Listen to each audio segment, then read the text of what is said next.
Hey guys, so yeah, here it's Blue Eyes Persian again with a second video. As you can see over here, Meowth is here to accompany me with Jigglypuff and Vulpix. So yeah, here the topic today is going to be obviously showing some sign cards. I mean, it's something that I personally adore. Here you got a nice little sketch with the Charizard, which is, again, a reprint of the art, but really does pop, and obviously it's something that nowadays is getting more and more recognized. Obviously with time goes on, people that lived this era that we have right here obviously coming towards getting their own financial standing, and then obviously having that more nostalgic value with these cards instead retrospect of these cards. So yeah, here I've got an English signed by Reunited. I mean, I find these cards really interesting because obviously you've got the people that actually did the art that signed the cards. This is an Italian one, and then here we have Umbreon, which is with a gold signature, which you can barely see. But yeah, I got these quite a while ago. This more recently from eBay, which has got an error, as you can see right here, so it's not full hollow, and then signed by Rita and authentic by PSA. As I'm showing these cards, guys, I want to just talk about how the market's doing, how it's at, the reasons being behind it. I mean, I have my own reasons, which not a lot of people have typically mentioned. The ones that are normally mentioned, I mean, I love these fireworks. Yeah, the effect is quite cool in itself. I got these quite a while ago. I'd say a long time ago when Mitsuharita didn't exactly used to sign as many. Then you got one here, the signature of Tori PSA. So yeah, guys. What I want to say about the market in itself, I'll just show you a few cards that I've shown last time, is that the typical mentions by people is that obviously you've got the stimulus check, you've got more people being at home, having more time, more free time, and spending their time looking at things. Obviously you've got YouTube, which is a main source, which you have that obviously I'd say short-term satisfaction in a way. This is obviously beautiful signature on a beautiful card. But yeah, guys, here are a few tops cards.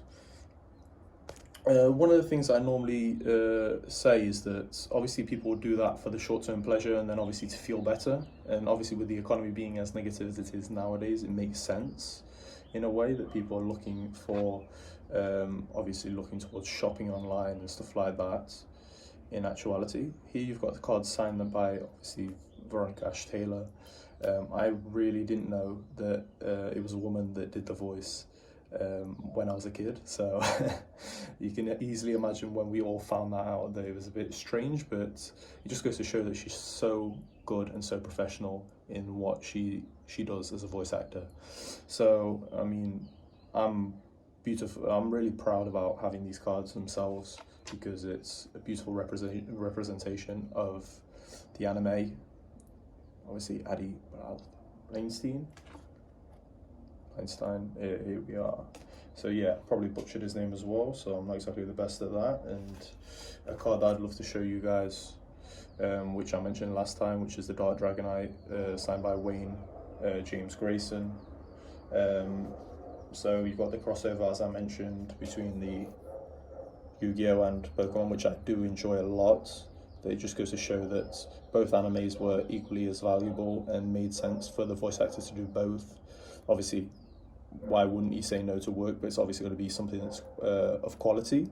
So that's why it's just great to have this beautiful crossover between Yu-Gi-Oh and Pokemon. So I'm just going to show you a few more cards that I've shown last time, guys. Obviously you got these three, show them up close. But again, talking about the market in itself, you do have the obviously surplus of demand, and you have people taking advantage of that obvious surplus of demand going towards selling their cards and increasing the supply. Obviously, economics 101 right there. But in actuality, I'd say there's another factor, and I'll just end off showing these cards so I can just come towards the cards that I'd say summarize the market in itself nowadays. This card is signed by Mike Pollock. He did Arthur Hatton for, was it Hawkins, or yeah, I can barely remember, but yeah, probably butchering his name as well.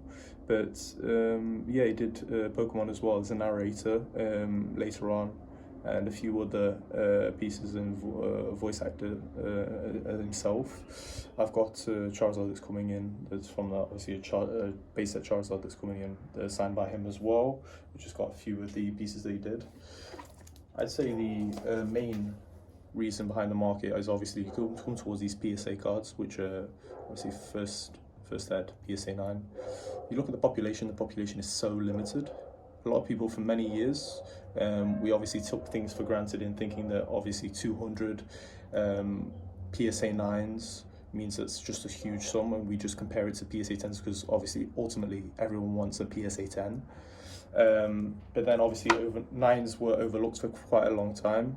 Quite a few YouTubers went on and mentioned a few things about this. I mean, I remember Smpratte going on about this in itself, that as people can't afford to get 10s, 9s are going to obviously gain more relevancy over the years, and that's essentially what's happened. If you think about it, actuality in numbers wise, 200 is just nothing compared to the whole population. If you look at the population with billions of people, it just doesn't make sense that they're kind of so low in value. I mean, they're first edition and they're from 1999, man. So we're talking 20 years, 21 years. I mean, it's just crazy that you'd say that they're so low, because eventually they're going to be pieces that you could easily have in your own library and stuff like that, because they're pieces of art essentially, in my perspective. Obviously you can't exactly put them on the same pedestal as art, essentially huge pieces that you have around the world, and obviously museums and art galleries and all that, but eventually I hope that there's a Pokemon museum and all that as well. Here's a nice little pack that I wanted to show you guys, which is a base set pack that I got for $20 quite a few years ago, sealed. And if we look at the back of it, it's a heavy pack. It's 1999-2000, but it's made in the USA, which means that the holo that's inside is a 1999, it's just standard. But then the non-holos are 1999-2000. So a lot of people reference these cards as fourth print and all that. That's obviously why I haven't opened it, because the holo is guaranteed to be 1999, not 1999-2000. Yeah, and then I just want to show this nice little piece as well, which is the Pocket Monsters. One of the things that started it all over in Japan. But something that's that I'd say is not exactly been referenced is that in itself. We can reference so many things that would essentially lead towards the surplus in an increase in values. But I'd say the main factor behind that is essentially with cards being so limited, and then obviously as mint cards that are ungraded, raw, just aren't exactly available, it just makes sense that PSA 9s, PSA 10s, and then obviously some people even say that PSA being harder and harder in terms of grading makes that value go up a tiny bit more, but I'd say that's a bit more subjective in itself. But yeah, the reality is the factor, population so low, 200 is low, 300, 400, 500 is so low if you compare it to billions of people in the world. And essentially people over time will recognize and remember these cards, and most of them would probably like to have just a standard base set as well. So I'm just showing you here, you guys, a nice little base set Zapdos, which has got a printing error in terms of the holo. The holo is shifted. This is something I found for $50 on a Yu-Gi-Oh group, which was just mental. So as I mentioned last time, you got to go to these obscure websites, obscure groups, whether it's Yu-Gi-Oh, Pokemon. I'm in some Magic the Gathering groups, just in case anything just pops up. Even though, I mean, I just enjoy the arts of Magic the Gathering cards as well. So yeah, this is quite cool. Got it for $50 back then, and that's something that I feel that I can do with you guys, which is just share essentially what I paid for things. I feel that it's good for market awareness. I mean, for this card, I mean, it's just so incredible, but I got this and won this at auction on eBay for $1,000 US. Just crazy. I mean, it was one of my highest bids and the most expensive card I've ever bought. I remember back then I was being criticized by many people for spending so much on a card, but yeah, that's just life. It just goes to show that I've even received offers above 8-9K. More recently, I received an offer that was just over 10K, which I obviously rejected because I'm not exactly in a rush to sell anything at all. And obviously it's because I appreciate the cards. And the reality is, if you look at the fact that cards like this that have errors, or cards that are kind of unique, even though this card probably has other brothers, because obviously on a sheet you have quite a few of them, and if one was miscut, then quite a few were miscut, even though an Alakazam was surfaced as well, which I didn't win at auction, but I know who did, and I know you're watching this video. Yeah, so eventually if you do sell, I know you said you'll hit me up, and then if I ever eventually sell this, man, I'll let you know. But yeah, once these go, you won't ever see them come back. That's the reality of things. It's like Smpratte said, and I reference him quite a lot because it's one of the channels that I've learned a lot from in terms of gaining a different perspective. Even though sometimes you may not agree with certain perspectives, it's great to hear other perspectives, listen to other people, and just have that debate. I mean, even on Facebook, on Instagram, people were debating and stuff like that. I just hate it when people are just like, sometimes it's so negative. I wouldn't say hate because that's a strong word, because it's not exactly like I hate anybody anyway, but I'm not that type of person. But I'd say that it's just great to have a nice debate without saying negative things about people, criticizing people in such a terrible fashion. And yeah, guys, I'd say that that's basically summarizes where I think the market's at.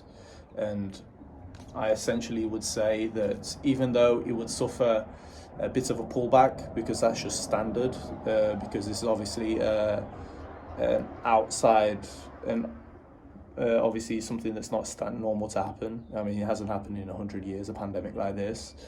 The reality is, I wouldn't say it's going to be such a pullback for the values to come back to where they were, where these cards right here were so attainable. But reality is, I mean, we obviously should have got them back then. I'd say the values are going to pull back, but they're kind of here to stay, and eventually just going to grow and grow until they hit that point of, I'd say, where it's kind of stagnate in terms of value, because nothing grows forever in terms of value. I'd say the cards that are most likely going to grow forever, obviously the cards like Terrific Kangaskhan, the University Magikarp, and all those beautiful cards that I haven't had the pleasure to acquire myself. But hopefully eventually I'll manage to acquire at least one piece, especially a Terrific Kangaskhan, because it's such a beautiful card and has such a unique art. But I'd say that reality is, if you collect what you enjoy, just like I have done over the years, then eventually you'll reach that point where you won't care if it's gaining value, if it's losing value, because it's just something that matters to you. And I'll just end it on this message, guys. If you get something that matters to you, if it goes up, comes down, eventually if there are some pieces that you want that emotionally attached to, then you're going to sell. Makes sense to obviously continue to follow the values. I mean, I follow the values because out of pure interest and because I really enjoy the cards themselves.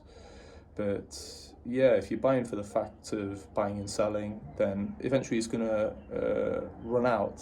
in terms of resources and stuff like that. So it's kind of, you're probably winning in short term, but in long term you're going to be losing out. I mean, I watched a video from ZandGEmporium where obviously he goes on about the fact that a lot of the cards that he graded themselves, they bought raw. He sold at certain values back then, which made sense. But then if he'd have held them, he would have gained value. But then the reality is, doing that, and as he mentioned, he wouldn't have had the opportunity to reinvest that cash and to grow and grow. So in reality, if you're selling for a certain reason, don't ever regret it. Don't regret it, because you've done it out of your own needs and from what you really wanted to do. So I'll end on that note, guys. I've gone on for a bit too long. It's probably been like, what, nearly 20 minutes, or yeah, 15 minutes. A bit crazy, but yeah, guys, I mean, it's great chatting to you, and if you have any questions, or if you want to shout out or say a comment or talk about this topic in itself, just let me know. I mean, I love speaking to you guys, and I love the response I got from last time as well. Buy what you want, what you enjoy, hold what you want. And I mean, I'd say if we share our content and all that, as I've always mentioned, share the love, share the content, share your collections, then you're just going to enjoy the whole hobby. And that's what the hobby and being a collector is all about. So much love to you guys, and yeah, peace out.